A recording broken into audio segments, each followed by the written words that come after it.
Hi and welcome. You're listening to Historic Huguenot Street's weekly show on WFNP The Edge, where we discuss New Paltz history and the history of the Hudson Valley.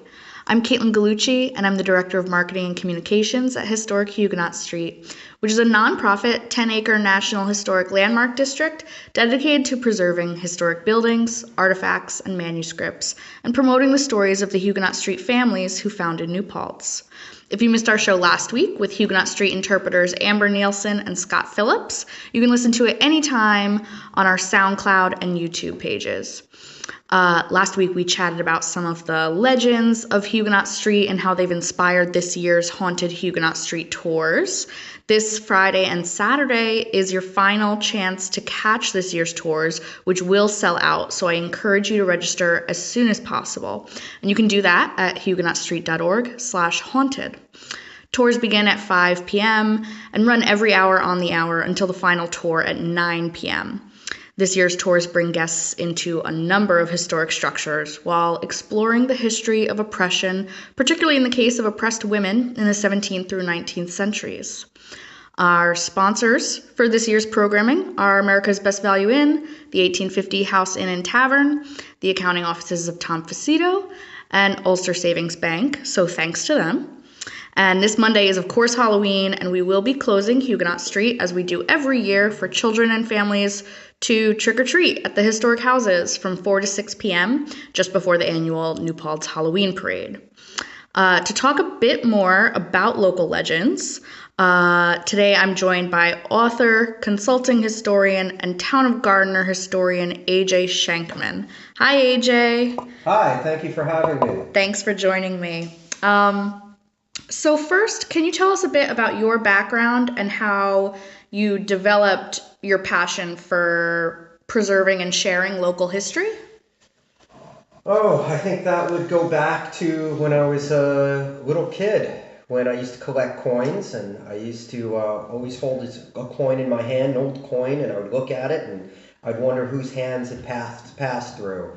When I became really interested in Laura Ingalls Wilder and the Little House series, as well as the show, when I got my first big copperhead penny, I wondered if it went through her hands. My mother was involved in the community for a very long time in New York City and Queens, and she saw my love of history and thought maybe I'd like to become a part of the Adrian House, which is the last working farm in Queens. It's a Dutch farmstead. So I started working there, and then it all took off around here when my aunt bought a house on part of the Freer patent, just outside of New Paltz, Johannes Jansen Freer's house, and I began researching that. And when I went to college in this area, I got involved with Haviland and Heidgard, working with Irene Martin, and just became very interested by these 12 Huguenot families. Great. So now you're the author of 2 books on local history. One is Wicked Ulster County, and the other is Murder and Mayhem in Ulster County. Both of those are available for purchase at the museum shop. What inspired you to tell these more unconventional kind of historical stories? I like a good story, and I also like to know, to throw some Yiddish into this, I like to know what the everyday schmo is doing while, while the people way up, like the George Washingtons, while they're doing their thing. And because after history is made up of all different types of people. But I also, one of the characters I talk about, Big Bad Bill, Monroe, the Gardiner desperado, I found him interesting and found him quite by accident, just shifting through old newspapers. And the newspapers back then in the late 1800s, early 1900s were very sensationalist. And so I was captivated. I was pulled into this Gardiner desperado. But where the whole idea and concept of Wicked came up was at the Dorsey Museum.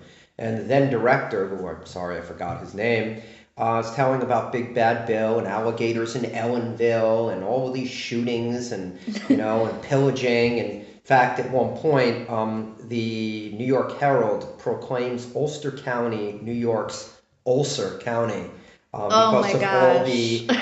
all of the burglaries, all of the paranormal activity, as well as, and this is the one that always gets me, and elopings. So, Oh gosh. which was, very sinful back then. So he said to me after I told him these stories, he said, hey, he goes, you know what I'd really like you to do is I'd like you to write a book called Gangs of Ulster County. And so that's where I went with it. And then History Press, I contacted them. And after I signed the contract, they changed the name of the book to Wicked Ulster, Tales of Gangs, Desperados, and More. That's awesome. Great. Thank you. So what kind of research, how did you do the research for these books? A lot of times I would find something in a newspaper, like Big Bad Bill, and I'd go back into census. I would go back into prison records, and because when you read the book, he obviously had psychological issues. He was committed a few times to what they would have called mental institutions. One of them is right out on Route 84. It's now a low security prison. It was known as Mattawan. And what I found is no matter how long a person has been dead, those records are sealed forever. So, but I still was able to get some information, general information, also relatives, and, looking again through census material, newspapers. But a lot of times, and this also ties into burial grounds, a lot of times the only testament that these people existed, sometimes a census, sometimes when they're in jail, and also their headstone or just a few newspaper clippings. So Big Bad Bill has proved quite elusive. And he is not in any census that I know of, because after you read the book, would you want to go and knock on his door? Probably not. So, Good point. So what are some of your favorite stories from your books? I absolutely love Big Bad Bill. And even though he had a very assaultive personality, he was so in love with himself that it was almost entertaining, especially in the newspapers. He's this big bad character, and he had to go, after he's in prison, he had to go to get a tooth pulled or a root canal or something. The newspapers, or Big Bad Bill's not so bad after all, cried while he was going to the dentist. And I would say that, and I would say the alligators, especially the Broom House up by the DMV in Kingston. And this guy actually kept pet alligators in the back of his property with a stockade fence around it. And he didn't realize, this is the early 1900s, didn't realize how much meat these things consumed. So oh my gosh. Kingston had a real stray dog problem at that point. And he said to people, if you don't want your dog, you don't want your cat, just throw them over the fence. So people said, well, we're scared. And he's like, well, don't be scared. They don't climb. They don't hop. They don't jump. Don't worry about it. They won't climb the fence. Just, put a leash around them and just lower them down to the alligators, and it'll, quote, be a peaceful mastication, end quote. Oh my gosh. And I hate to say it, I do like some of the mob stories when Gyp the Blood was up here. And most people have heard of La Cosa Nostra. This is the Jewish mafia, La Cosa Nostra. So, and they're very interesting. A lot of these people are also referenced in Boardwalk Empire. So, the mob very much has a presence up here beyond, Legs Diamond and Dutch Schultz and all the people that have been written about, 100 million times. Yeah, no, definitely. I think I think people enjoy reading about stuff like that. So I know you also have plenty of stories of your own from your own experience. And I know, for the past few weeks, we've been talking about these haunted related stories, especially this time of year. You've had some experiences like that on Huguenot Street, right? Yes, I did. My experience, one of them was in the Deyo House, and another one was in the Gene Hasbrook house, which I'm actually looking at right now. And I remember I was taking a tour out, and there was this Southern woman. You were the tour guide? I was tour guide, yep. Okay. And I locked the door. We were told, people will come in and look around if the door is open. They And do. They do. And so I took this whole group upstairs. And I just remember this woman, she was from the South, because the way she spoke reminded me of that little woman from Poltergeist. And she sat down in a chair that we used to have for people that were older and weren't able to get up those stairs as easily, and they were out of breath. And as I'm giving a talk up in the loft, I start hearing banging. I hear things breaking. And, cold feeling went through me.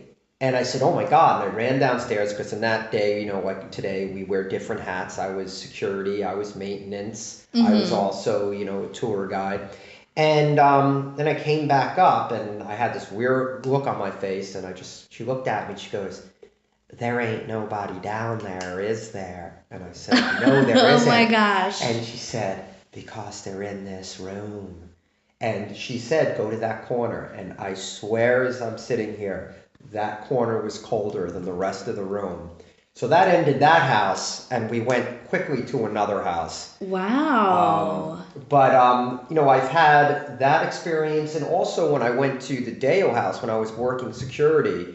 I don't know if this happens now, but I don't think you guys do it this way anymore. But if the flags were out, the alarms were off. If the flags were in, the alarms were on. So it was very simple. So I went down the streets and I did it methodically. And as I was coming out of the church, the Walloon Church, I walked back up and I'm like, that flag's out in the Deyo House, and I put that flag in. That was weird. And then I looked in and the alarm was off. And I had known that I'd put the alarm in because I had this whole process we had to do that day. Right. So I called my superior and he said, well, you got to go in there and you got to check it. And I'm like, okay. So I called Brian, who is also a part of the security detail. We went up the back servants' entrance. And as we were going around the turn, there was this apparition of this woman. She was just a little above the top staircase, the last stair. And I recognized her from, I don't know if I'm allowed to say this creepy photo that, I'm sorry. Yeah, you can say it. Not a photo, a oil painting of Gertrude Bogardus, Deyo, Jessup. And the reason I call it creepy is because it was done shortly before she died of childbirth complications. And so it always freaked me out because she was always following me. So when I got to the top, there she is, and I flew back down the stairs into Brian's arms, and I said, did you see that? Did you see that? Did you see that? And he said, yes, I did. And we ran out. Oh my gosh. And we called the superior. I can't remember. I think we called the police. And the police came by and we did a search, and it turned out there was nobody there. But I'll tell you one thing, I stopped insulting that photo. Yeah. That painting, I keep calling it a photo. And I've heard other people having stories. In fact, where the Gertrude Bogardus Deyo Jessup's painting is now is not historically where it was. I believe it was at the top of the stairs, and it was right by her mother and father. And it was moved down to the parlor, I believe. And then, so what I was told by another staff member here is that when they were moved down to the parlor, they kept, her painting upstairs. And every night it would be on the floor when they'd come up. Yeah, and, I have heard that heard too. That one Yeah. too. So once they moved her picture with her parents, Gertrude with her parents, they were, it seemed to have all stopped. But what's interesting is Gertrude never even lived in that house. Her home, probably where she spent most of her life, is right next to Herd's Farm. Okay. She is the child of, I believe, my memory serves me correct, I'm getting over a bad head cold, Judge Deyo. Okay. So, and she actually died in Newburgh. Her husband was a merchant, and I believe his store is on Water Street, Thomas Jessup. And so, so those are some of the, I guess some of the more interesting stories that I've encountered, but I haven't encountered anything since then. But we did Okay. hear steps up in DuBois Fort here. As we're sitting here talking, and no one's supposed to be in here. Right. So We're gonna have a new story by the we'll time we're have a done new with this story. show. Why do you think, I don't know if you have any thoughts on this, but why do you think Huguenot Street is such a popular location for stories like this? Because I mean, we talk about it all the time here, and also we get asked all the time by, pretty much anyone on the street. What do you think it is that maybe intrigues people about this place, or makes this place so ripe for these types of occurrences? It's built on an old Indian burial ground. No, I'm joking. It's not. It's not. I think that there's so much history, and I strongly believe, when I walk through these houses, people lived, loved, died in these houses. They're the full range of emotions, and as one author says, the full catastrophe of life. Was that Zorba the Greek who said that? Actually played out in these houses, and some of them are unresolved. I know that Alf Evers talked about his mother being a clairvoyant, and they had purchased the Abraham Hasbrook house, which we know now was built by Daniel, and they felt the spirit of a child, of a dead child in the house, and Wow. they couldn't find it. And they the mother ended up, through channeling, found it. And it would be in the kitchen off in that little room there. And that, I believe, Ken Hasbrook had written about. And I think it's in his 1950s book. I don't know if I have every single fact right, but I know it was a child that sounds they had familiar, found. Yeah. So, I imagine as a father, losing a child, and how absolutely, it's probably one of the most horrible things. And this happened to people here routinely. So I think maybe that energy gets trapped here. But I think that's probably why it's ripe. Yeah. No, that's a good point. I mean, I always I would think similarly, just in terms of, generations and generations and generations of people have been living here. I mean, there's, these houses have been here so long, they've seen a lot. Yeah. It's to paraphrase what the board president, Marietta Schneider, used to say, it's America's story. This is a true slice of that history. We're almost like, I don't know, Forrest Gump of historic sites. Oh, right. Yeah. They've been here, and it's seen the French and Indian War, the Revolutionary War, the Civil War, Vietnam, World War I, II, and onward. And this little village has given a lot to those causes. And it's suffered through those causes and those wars. And so I think that's some of, why maybe there would be hauntings. Yeah. But also I think in terms of these, again, I think these houses, they always say if these walls could talk. Yeah. Seriously. What they would say. Yeah. So definitely. Well, right now we're going to take a quick break. You're listening to WFNP The Edge. Hi, and welcome back. You're listening to Historic Huguenot Street's weekly program on WFNP The Edge. I'm Kaitlin Gallucci, and I'm joined by local historian AJ Schenkman. So I'd like to chat briefly about the burial ground booklet that we just released.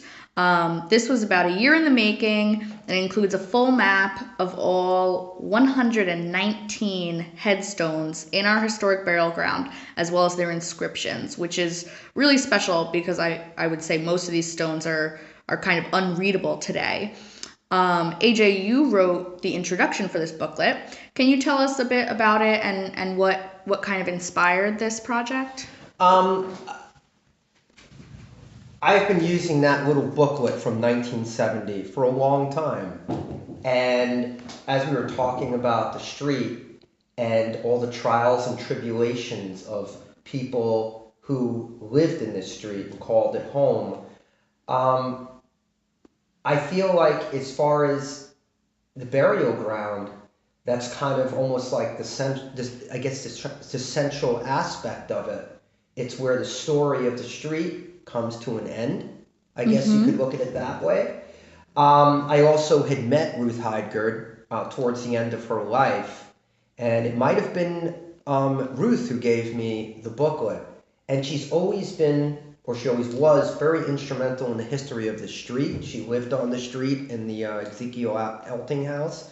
She also, her husband, the archives at Elting Memorial Library in town, part of it's named after him, the Haviland Heidgard collection.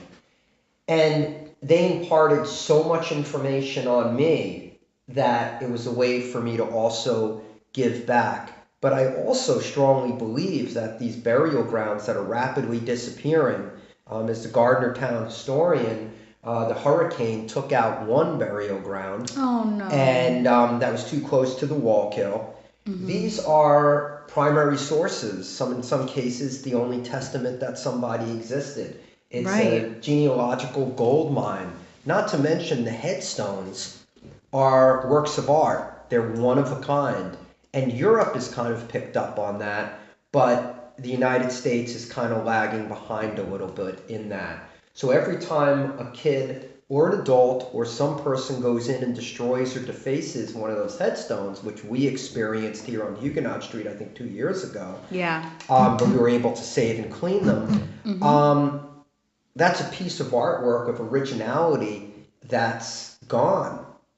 I've also always been captivated by some of the headstones in the burial ground that have everything from the urns to the weeping willows and the iconography. No, that's not how you say it. Is iconography? Yes, that's it. Thank you. So now everyone thinks I'm a complete illiterate. No, you wrote 2 books. We know you're not. So that really, I love looking at stuff like that, whether it's the signature of a mason or skull and crossbones or an angel, whatever it is. Also, my first real historical love has always been Colonel Jonathan Hasbrook, who built the home down in Newburgh, known today as Washington's headquarters, Newburgh, and his mother and father are buried there as well. And after Jonathan, Apel, is that how you say his name? He's gravestone. He has a gravestone conservation business. After he came through and cleaned up all of the headstones and did full restorations and resetting, there were also some headstones that no one ever knew existed because you couldn't take the inscriptions off them. In fact, one of them, which is a Bevere, I think it's John Bevere. Yeah. Many people, including myself, thought it was a tree stump. And here, this guy with just the right eye saw it and fixed it up and reset it. And he cleaned it up. So now we have a headstone there that even in the 1883 inventory, no one even has that listed.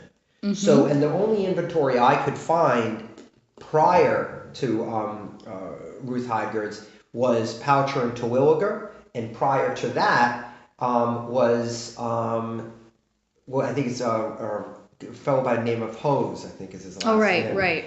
So, and he and by then a lot of these stones were broken, missing. Some had been removed. Some thinking that these were nothing but field stones. Removed them. Sure, at that point, I mean, they were already like 100 years old. Right. Yeah. So a lot of times inventories have been borrowed from inventories, and in none of them was this guy John Bevere in that. Which is, again, and also later on, Ken Hasbrook Sr., who's really the founder of the site as we know it, knew that one particular cemetery or burial ground was actually being defaced and moved it to the cemetery, or the burial ground, I should say, on Huguenot Street. And also, the old brochure did not reflect the changes that had gone on. For example, the church, the Walloon Church. That's right. Yeah, that booklet predated that. Yeah. And also, the first interment in that cemetery in over 100 years, which was Sankofa, which was the burial of an African American, or the African American remains that were found during an archaeological dig. Yeah, exactly. So I mean, while obviously we had a lot of source material from Heidegger's original booklet, exactly what you're saying. I mean, there are at least a couple of stones in this book that had not been recorded previously. So that's really neat. I mean, especially say if you're a person whose ancestry would lead you to be interested in seeing the Sankofa stone, or if you're a Bevere descendant, now you can find where is my family stone, in this burial ground, and that's really neat. Yeah. And also one thing many things I find are also very important for the descendants, is I know, having lost my parents, that going to a cemetery, there's also some comfort in that. And I believe that even though this is hundreds upon hundreds of years later, there's something very comforting and also a continuance for a descendant to go and stand where their great-great-great-great-grandfather or grandmother actually is buried. Yeah. It's part of, the circle of life. Yeah, absolutely. This is a really special project. Took a lot of work, and I'm so happy it's available now. So you all know, the booklet is currently available for purchase in the museum shop in the DuBois Fort at 81 Huguenot Street for $5. And there are a number of other people I'd also like to mention who were helpful in assisting with the research and transcriptions and design of the booklet. So thank you, Carrie Almendinger, Renzo Cinti, Ella Graffin, Carol Johnson, Victoria O'Connor, Michael Quintman, Evan Stormo, and Shane Stewart. Of course, thank you so much, AJ, and thank you for joining me on the show this week. Thank you. Again, tickets for our annual Haunted Huguenot Street tours are available, and there are only 2 nights of tours left, this Friday and Saturday, and these tours will sell out. So please register soon at huguenotstreet.org/haunted. We're wrapping up now, but listeners can tune in every Thursday at 7:30 p.m. for the rest of the semester at WFNP.org or 88.7 FM to hear more from Historic Huguenot Street. Visit huguenotstreet.org for information on all of our upcoming events. You can also follow us on social media and sign up for our email list to stay informed on what's happening on the street. Thanks for listening.